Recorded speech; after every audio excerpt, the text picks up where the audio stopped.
Ou un bon livre, pourquoi pas. Ou un bon Et on arrive sur les livres de la semaine. Là, sur les livres, effectivement. Qu'est-ce que vous conseillez aux lecteurs cette semaine, au livre de la semaine? Alors moi, je vais vous conseiller, en toute impartialité, un livre qui a été coécrit par mon associé et ami, Julien Véry, avec Maxime Antonin, qui était le photographe de Paris Dernière, Alexandre Genette, qui en est le réalisateur. Et donc, ils ont édité, avec une préface de Thierry Ardisson, un livre, à la base, c'était un livre de photos, intitulé effectivement Paris Dernière, comme émission culte. Et l'idée qu'ont eu nos trois compères, c'est de mixer les photos que Maxime Antonin a pris sur tous les tournages, avec un city guide, dans la tonalité, effectivement, de Paris Dernière, avec des lieux plutôt interlopes, plutôt effectivement branchés, nocturnes. Et donc ils ont sorti aux éditions Chêne, ce city guide au mois de décembre. Il a très bien fonctionné parce que c'est un beau livre. C'est quoi le format? C'est un format, alors je vais vous le dire. Non, 4, c'est ça. Comme il y a des photos, on est un petit peu plus proche du format 4. On doit être sur je vais pas dire de bêtises, sur du 18-25. Voilà. Ok, très bien. C'est un livre qu'on trouve effectivement aussi bien sur Amazon que dans les très bonnes librairies. Est-ce qu'on peut faire encore aujourd'hui un Paris Dernière avec ce peu de sorties dans les clubs aujourd'hui? Alors il y a un renouveau sur Paris. On aurait eu cette discussion il y a 5 ou 6 ans à Paris. Effectivement, on se disait par rapport à Berlin ou Barcelone ou Londres, on est un peu à la traîne. Aujourd'hui, il y a un énorme renouveau quand même sur Paris. Il y a quand même beaucoup plus de possibilités de sortie. Les bars à cocktails explosent. C'est juste ça, Il y a souvent aussi dans ces bars à cocktails une cave qui permet d'y danser. Il y a aujourd'hui dans la catégorie petit club entre le Tiger, le Badaboom, la Mano Lionel. On est plutôt sur une bonne dynamique aujourd'hui. Plus intime en tout cas. Voilà, on a de quoi faire. Et après, le Paris Dernière aussi, c'était le réseau nocturne, un peu sexy, entre particuliers, qui a toujours existé, qui existe. L'émission existe toujours? Alors, elle va changer de nom, puisque Paris, alors je n'ai pas tous les détails, mais je sais que le Paris Première, la chaîne, arrête sa dénomination. Je crois que ça passe dans le, je vais pas dire de bêtises, je sais pas si c'est pas dans le groupe Canal+. D'accord. Et l'émission va continuer. Mais c'était pas M6 plutôt, non? Eux, c'était M6, voilà. M6, Paris Première, mais je crois que Paris Première ne va plus fonctionner de cette façon-là. Je crois que l'émission continue, ou va continuer, sous le nom de Paris Capitale. D'accord. L'émission ou la chaîne? L'émission devrait s'appeler Paris Capitale. Alors, et la chaîne, je veux pas troubler nos auditeurs. Là-dessus, je sais que c'est différent. On va aller taper sur Google. Allons taper sur Google. C'est ça. Et vous, Valérie, qu'est-ce que vous connaissez comme livre de la semaine? Alors, je vais vous parler d'une nouvelle que j'adore, que je lis et relis toujours. C'est une nouvelle de Stefan Zweig qui s'appelle Le joueur d'échecs. D'accord.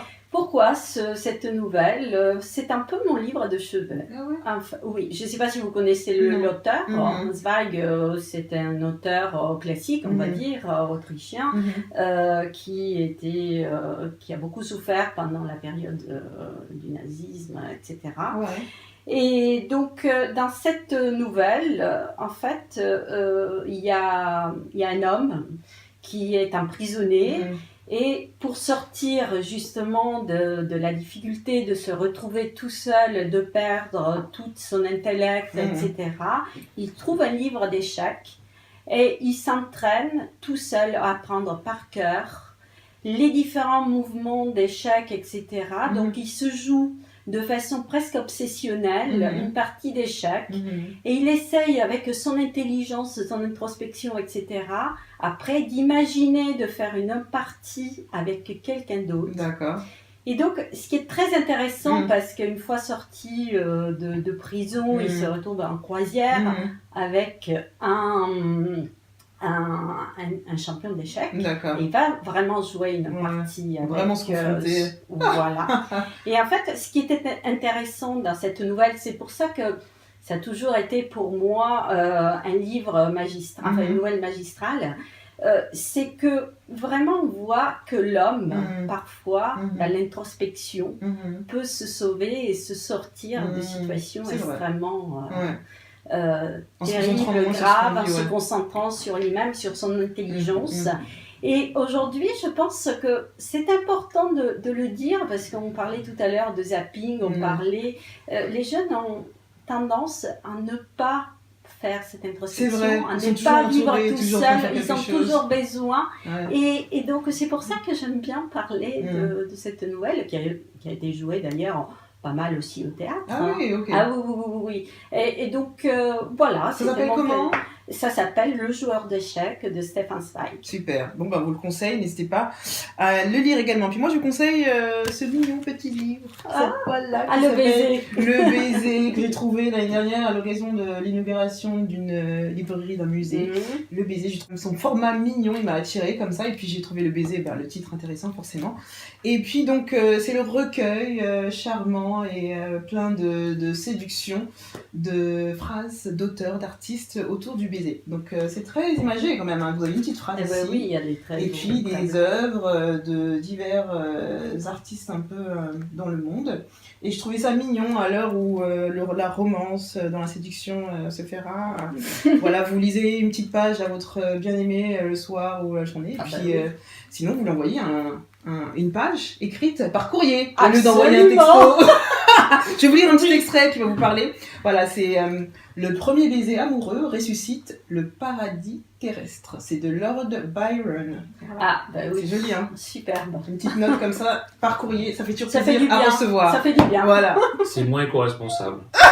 C'est vrai. Mais bon, il y a plus d'intention quand même. Hein. C'est vrai. On a le droit aussi. C'est vrai de temps en temps. Tout est question de proportion. On envoie en écho à la poste. On envoie en écho. Voilà, c'est d'édition Place des Victoires. C'est moins de 10 € et vous trouverez sûrement aussi sur Amazon.